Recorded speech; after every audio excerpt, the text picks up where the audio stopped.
Un jour, j'ai fait un rêve. Alors, c'était une chose assez exceptionnelle. Je n'avais pas rêvé avant et je n'ai pas rêvé après. Je ne suis pas quelqu'un qui rêve. Je ne suis même pas sûr de la réalité du rêve. Et j'aurais des critiques à faire à cette hypothèse. En tout cas, j'ai fait un rêve et puis ce rêve m'a torturé pendant assez longtemps. Et surtout que c'était un rêve comme on faisait dans l'Antiquité, c'est-à-dire un rêve qui annonce quelque chose, rêve prémonitoire. Et il m'annonçait vraiment quelque chose d'important. J'allais faire un grand projet où il y aurait des mathématiques, de la poésie, et j'écrirais un roman. Et en plus, le rêve avait l'amabilité de me donner le titre de ce roman. Et ce roman serait Le Grand Incendie de Londres. Bon. Alors, je me suis mis au travail très lentement, petit à petit, voilà, essayant de composer un projet avec de la mathématique, avec de la poésie. Et puis, j'ai lu beaucoup de romans. Et comme ça a duré. Chaque fois que j'y pensais, j'améliorais le plan de mon travail pendant très très très longtemps. Et finalement, un beau jour, ça y est, j'avais trouvé le plan. Donc je l'ai écrit, je me souviens très bien de ce moment. C'était en 1978, et je l'ai écrit, et ça se passait 17 ans après le rêve, qui lui avait eu lieu en 1961. J'ai écrit ce projet, le plan, parfaitement décidé, parfaitement au point. Je suis allé me coucher, je me suis réveillé dans la nuit, je me réveille très tôt, c'est la nuit. J'ai regardé ça, j'ai pris et j'ai déchiré. Sur le moment, je n'ai pas vraiment pensé pourquoi je faisais cette destruction, que j'envoyais tout ça promener. Mais c'est simplement parce que, évidemment, comme je m'en suis rendu compte après, j'avais fait quelque chose de totalement mégalomane. Il ne m'aurait fallu plusieurs années pour réaliser, plusieurs vies pour réaliser ça. Donc j'ai abandonné. Bon, ça m'a un peu traumatisé. Et puis quelques années après, je me suis dit, mais enfin, qu'est-ce qui s'est passé? Pourquoi est-ce que ça s'est passé comme ça? Et j'ai entrepris de raconter à la fois tout ce que je voulais faire, voilà, un peu une sorte de description de ce projet, et puis pourquoi ça s'était si mal passé finalement. Et bon, j'ai l'habitude de raconter à mes petits-neveux et nièces ou à des amis, des choses comme ça. Et donc je me suis lancé dans un récit qui précisément ne devait pas avoir le défaut qui avait été le mien avant, c'est-à-dire de faire un plan. Donc pas de plan. Je suis parti comme ça au hasard. Et de temps en temps, bon, je faisais une digression, c'est-à-dire je raconte et j'ouvre une parenthèse. Dans cette parenthèse, je raconte autre chose. Au moment de fermer cette parenthèse, d'autres choses se présentent à mon esprit, donc je me mets à les raconter aussi. Ça fait quelque chose de très, digressif, de très digressif. J'ai essayé de classer ça.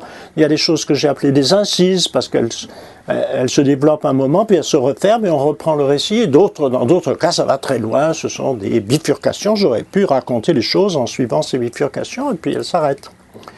Bon, et puis, avec les années, ça commence à faire beaucoup.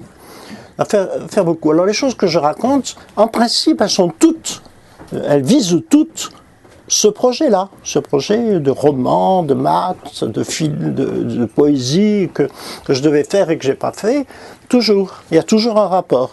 Mais évidemment, je raconte des tas d'histoires qui ont lien plus ou moins direct avec ça.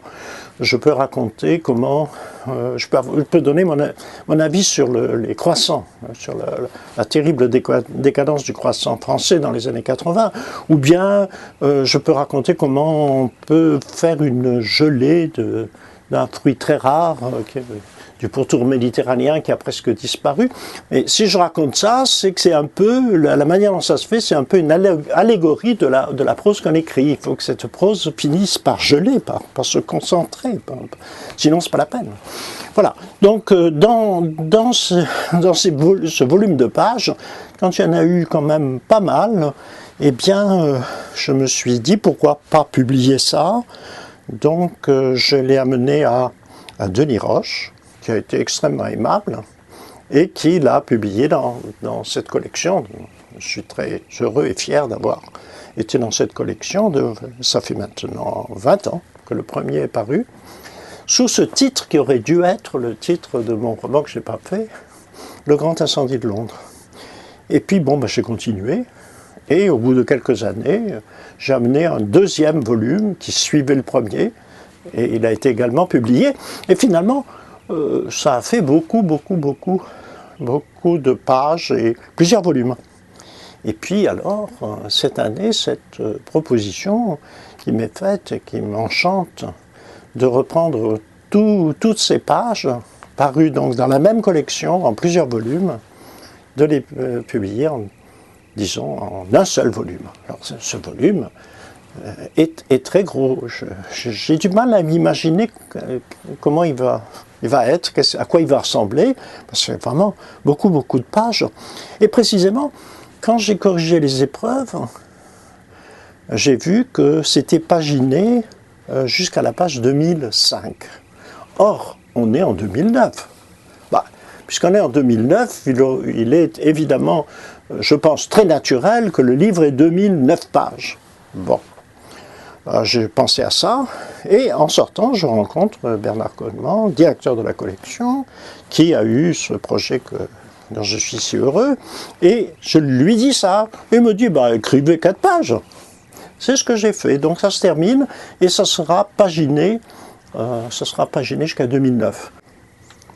Alors, ça paraît sous un titre qui fait référence, bien entendu, à ce qu'aurait dû être le premier, le roman Le Grand Incendie de Londres, où il y avait des pleines majuscules. Donc, comme c'est pas ça, comme c'est quelque chose de plus modeste, bien que très long, je l'ai mis tout à fait en minuscule, entre guillemets. Bon. Mais en même temps, c'est pas quelque chose de clos. C'est pas quelque chose de clos, parce que le principe même de raconter cette histoire-là est quelque chose qui fait appel à ma mémoire, qui tient compte des choses que j'oublie, qui tient compte des choses que je redécouvre. Et donc ça avance avec le temps, et en fait, ça ne s'arrête pas réellement. Donc chaque fois que j'ai terminé un des volumes qui font partie maintenant de cet ensemble, chaque fois, eh bien, c'était une sorte de fin. Mais c'était une fin provisoire. Donc on peut dire que tout ça représente une fin provisoire. Alors, bien entendu, dans ce cas-là, avec ces 2009 pages, c'est une fin provisoire assez solide. Mais ça ne veut pas dire qu'il n'y a pas d'autres possibilités, il y a des ramifications. Par exemple, une de ces branches, j'appelle ça des branches, a été publié sous le titre La Bibliothèque de Warburg, et sera dans ce volume. Et mon intention avait été de la publier en couleur. Ça n'a pas été tout à fait apprécié par Denis Roche, qui m'a dit « il n'est pas question, tu comprends bien Jacques, de publier ça en couleur. Hein. » Bon, alors on ne l'a pas fait. Alors du coup, je l'ai publié en noir et blanc, mais en même temps, j'ai continué à mettre des couleurs, et en fait à amplifier cette partie-là, qui est devenue une version longue, puis une version très longue. Et ça, c'est pas publié, c'est pas réellement publiable, ça se trouve dans mon ordinateur, et de temps en temps, j'en prends des morceaux, et ça fait des petites choses. Par exemple, j'ai fait une petite section qui s'appelle Tokyo Infraordinaire, qui rassemble des moments de cette prose, qui n'ont pas publié ailleurs, et qui ont un rapport avec ma fréquentation du Japon. Et donc, voilà. Et puis, l'année dernière, j'ai publié aussi, chez un éditeur qui n'est pas un grand éditeur, j'ai publié un autre morceau. Voilà.